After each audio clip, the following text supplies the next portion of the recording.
हाय, कशा आहे? बरं आहे ना? अरे, होळी आता झालेली नुकतंच.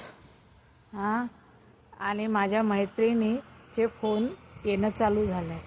म्हणतात, काय गं, कुठे आहे तुमचे? मी म्हटलं, का तुझे कुठे गेले? तर म्हणते, सकाळपासून गेले तर पत्ताच नाही याचा. मग म्हटलं, बघ त्या कुठं कट्ट्या बिट्ट्यावर असं दोघी तिघी जणीच गेल्या, 4-5 जणी, आणि आपापले नवरे शोधत होत्या.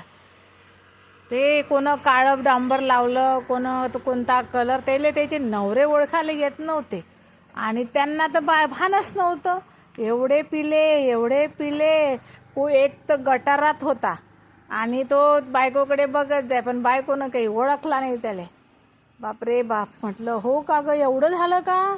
म्हणते, ताई बरं झालं म्हणते, तुझे भाऊजी आणि आमचे कोणून ठेवून दिलं. म्हटलं मी कोणूनच ठेवत असतो बाई, आम्ही नसतो बाहेर जाऊ देत. आता तुम्ही पण शिका जरा, घरात कुलूप लावून ठेवून द्यायचं. बाय.